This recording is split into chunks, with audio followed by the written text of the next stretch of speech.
আসসালামু আলাইকুম ওয়া রাহমাতুল্লাহ। ইন্নাল হামদালিল্লাহি ওয়াহদাহু ওয়াসসালাতু ওয়াসসালামু আলা মান লা নাবিয়্যা বা'দাহু। আম্মা বা'দ। সম্মানিত সুধী দর্শক, কোরআনুল কারীমের সূরা বনী ইসরাঈল থেকে আমরা আজকে একটি আয়াতের সংক্ষিপ্ত তাফসীর আলোচনা করব। তাফসীর ইবনে কাসির থেকে ইনশাআল্লাহ।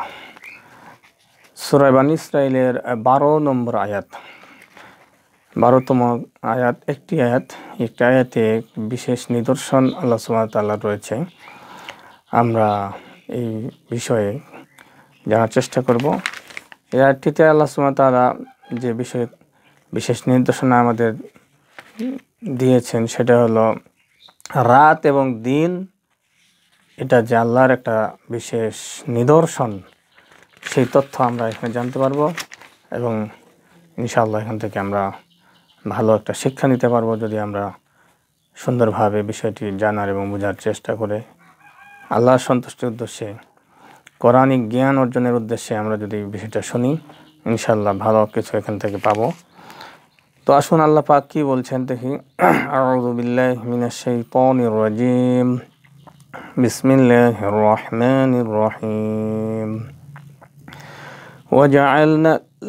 وجعلنا الليل والنهار آياتين فمحونا آيات الليل وجعلنا آيات النهار مبصرة لتبتغوا فضلا من ربكم ولتعلموا عدد السنين والحساب وكل شيء فصلناه تفصيلا।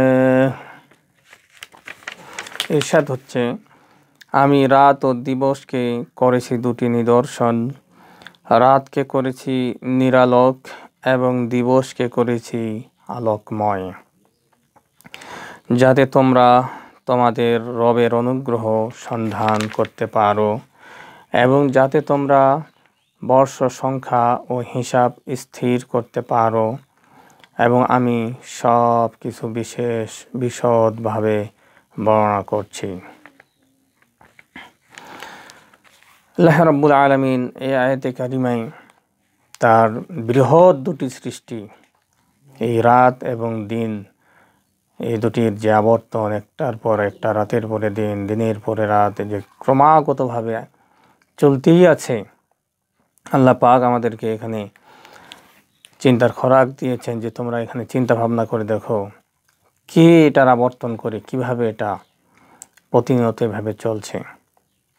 এই মর্মে তাফসীর ইবনে কাসিরে বলা হয়েছে যে আল্লাহ সুবহানাহু ওয়া তাআলা তার বড় বড় ক্ষমতার নিদর্শনাবলীর মধ্য হতে দুটি নিদর্শনের বর্ণনা এখানে দিয়েছেন, দিন ও রাত। দিন এবং রাতকে তিনি ভিন্ন ভিন্ন রীতিতে সৃষ্টি করেছেন। রাতকে সৃষ্টি করেছেন বিশ্রামের জন্য এবং দিনকে সৃষ্টি করেছেন জীবিকা অনুসন্ধানের জন্য। মানুষ যেন ওই সময় কাজকর্ম করতে পারে ও ব্যবসা বাণিজ্য করতে পারে এবং ভূপৃষ্ঠে ভ্রমণ করতে পারে। আর পর্যায়ক্রমে দিন ও রাতের পরিবর্তনের ফলে মানুষ সপ্তাহ, মাস ও বছরের গণনা জানতে পারে, যাতে আদান প্রদান, খাজনা, ট্যাক্স, ঋণের লেনদেন এবং ইবাদতের কাজকর্মে সুবিধা হয়। যদি সময় একটাই থাকতো তাহলে সব কিছু খুবই কঠিন হয়ে পড়তো। অর্থাৎ যদি সবসময় রাতেই থাকতো কিংবা সবসময় দিনেই থাকতো তাহলে এটা মানুষের জন্য কঠিন হয়ে যেত। প্রকৃত কথা হচ্ছে যে আল্লাহ সুবহানাহু ওয়া তাআলা ইচ্ছা করলে শুধু রাতই রেখে দিতে পারতেন। কারো ক্ষমতা হতো না যে সে দিন নিয়ে আসতে পারে। আর তিনি যদি সর্বদা দিনই রেখে দিতেন তাহলেও কারো কোনো ক্ষমতা ছিল না যে সে রাত আনতে পারে। মহান আল্লাহর ক্ষমতা এই নিদর্শনগুলি শোনার, দেখার ও অনুধাবন করার যোগ্যই বটে। এটা একমাত্র তারই রহমত যে তিনি বিশ্রাম ও শান্তির জন্য রাত বানিয়েছেন এবং দিনকে বানিয়েছেন জীবিকা অনুসন্ধানের জন্য। মহান আল্লাহ ইরশাদ করেন, লিতাবতাগু ফাজলাম মির রাব্বিকুম, তোমাদের জীবন ব্যবস্থায় এবং জ্ঞান অন্বেষণে ও খাদ্যের সন্ধানে তোমরা যে ঘুরে বেড়াও তা সহজ করে দেওয়ার জন্য সৃষ্টি করা হয়েছে এই দিন ও রাত। ওয়ালিতা'লামু আদাদাস সিনিন ওয়াল হিসাব, দিন রাত্রি পরিবর্তনের ফলে তোমরা দিন ও মাস বছরের হিসাব করতে পারো। যদি এগুলির কোনো পরিবর্তন না হতো, অর্থাৎ সর্বদা দিনেই থাকতো কিংবা সর্বদা রাতেই থাকতো, তাহলে এর কি ব্যবস্থা হতো? একবার ভেবে দেখেছো কি?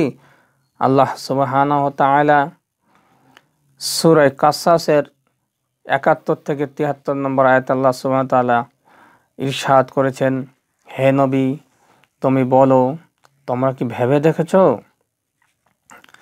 আল্লাহ যদি রাতকে কিয়ামত পর্যন্ত স্থায়ী করেন, তাহলে আল্লাহ ব্যতীত এমন কোনো ইলাহ আছে কি যে তোমাদেরকে আলোক দান করতে পারে? তোমরা কি কর্ণপাত করবে না? হে নবী, আরো বলে দাও, ভেবে দেখো তো, আল্লাহ যদি দিনকে কিয়ামত পর্যন্ত স্থায়ী করেন, তাহলে আল্লাহ ব্যতীত এমন ইলাহ কে আছে যে তোমাদেরকে রাত দান করতে পারে, যাতে তোমরা বিশ্রাম করবে? তোমরা কি তবুও ভেবে দেখবে না? তিনি তার রহমতের দ্বার তোমাদের জন্য সৃষ্টি করেছেন দিন ও রাত। তিনি রহমত দ্বারা এই দিন ও রাত সৃষ্টি করেছেন যাতে তোমরা বিশ্রাম গ্রহণ করো এবং তার অনুগ্রহ তালাশ করো এবং যাতে তোমরা কৃতজ্ঞতা প্রকাশ করো। এমন আল্লাহ সুবহানাহু ওয়া তাআলা সূরা ফুরকানে ইরশাদ করেছেন, তাবারাকাল্লাযী জাআলা ফিস সামাই বুরুজান ওয়া জাআলা ফিহা সিরাজান ওয়া কামারাম মুনীরা। কত মহান তিনি, যিনি নভমণ্ডল সৃষ্টি করেছেন, তারকারাজি এবং তাতে স্থাপন করেছেন প্রদীপ ও জ্যোতির্ময় চাঁদ। ওয়াহুয়াল্লাযী জাআলাল লাইলা ওয়ান নাহারা খিলফাতাল লিমান আরাদা আন ইয়াযাক্কারা আও আরাদা শুকুরা। এবং যারা উপদেশ গ্রহণ করতে ও কৃতজ্ঞ হতে চায় তাদের জন্য তিনি সৃষ্টি করেছেন রাত ও দিনকে পরস্পরের অনুগামী রূপে, অর্থাৎ একটার পরে আরেকটা আসে ক্রমান্বয়ে। এটা আমি আল্লাহ পাক সৃষ্টি করেছি। জ্ঞানী বুদ্ধিমান যারা, বিচক্ষণ যারা রাত দিনকে নিয়ে চিন্তা ভাবনা করবে, তারা এই উদ্দেশ্যে আল্লাহ সুবহানাহু ওয়া তাআলা সূরা মুমিনুন এর ৮০ নম্বর আয়াতে আরো বলছেন, ওয়াহুয়াল্লাযী ইহয়ী ওয়া ইউমীত ওয়া লাহু ইখতিলাফুল লাইলি ওয়ান নাহার আফালা তাকিলুন। তিনি জীবন দান করেন এবং মৃত্যু ঘটান, আর তারই অধিকারে রাত ও দিনের পরিবর্তন, তবুও কি তোমরা বুঝবে না? সূরা মুমিনুন এর ৫ নম্বর আয়াতে আল্লাহ পাক আরো ইরশাদ করছেন, ইউকাউবিরুল লাইলা আলান নাহার ওয়া ইউকাউবিরুন নাহারা আলাল লাইল ওয়া সাখখারাশ শামসা ওয়াল কামারা কুল্লুন ইয়াজরি লিআজালিন মুসাম্মা আলা হুয়াল আজিজুল গাফুর। তিনি রাত দ্বারা দিনকে আচ্ছাদিত করেন এবং রাতকে আচ্ছাদিত করেন দিন দ্বারা।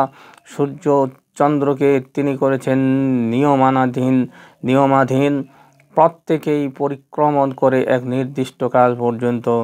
জেনে রেখো, তিনি পরাক্রমশালী, ক্ষমাশীল। সূরা আনআমের ৯৬ নম্বর আয়াতে আল্লাহ পাক বলছেন, ফালিকুল ইসবাহ ওয়া জাআলাল লাইলা সাকানা ওয়াশ শামসা ওয়াল কামারা হুসবানা। তিনি রাতের আবরণ বিদীর্ণ করে রঙিন প্রভাতের উন্নয়নকারী। তিনি রাতকে বিশ্রামকাল এবং সূর্য চাঁদকে সময়ের নিরূপক করে দিয়েছেন। এটা হচ্ছে সেই পরম পরাক্রান্ত ও সর্বপরিজ্ঞাতা আল্লাহ সুবহানাহু ওয়া তাআলার নির্ধারণ। সূরা ইয়াসিনের 37 এবং 38 নম্বর আয়াতে আল্লাহ সুবহানাহু ওয়া তাআলা ইরশাদ করেছেন, ওয়া আয়াতুল্লাহুমুল লাইলু নাসলাখু মিনহুন নাহারা ফাইদা হুম মুজলিমুন ওয়াশ-শামসু তাজরি লিমুস্তাকাররিন লাহা যালিকা তাকদীরুল আজিজিল আলিম।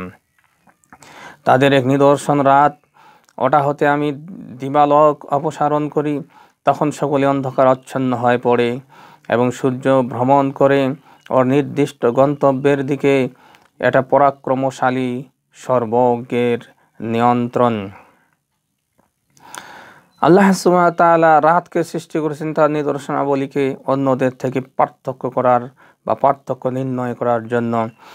যেমন এতে রয়েছে অন্ধকার, আবার চাঁদের মাধ্যমে সুনির্মল কিরণ, রয়েছে স্নিগ্ধ জ্যোৎস্নার আলো।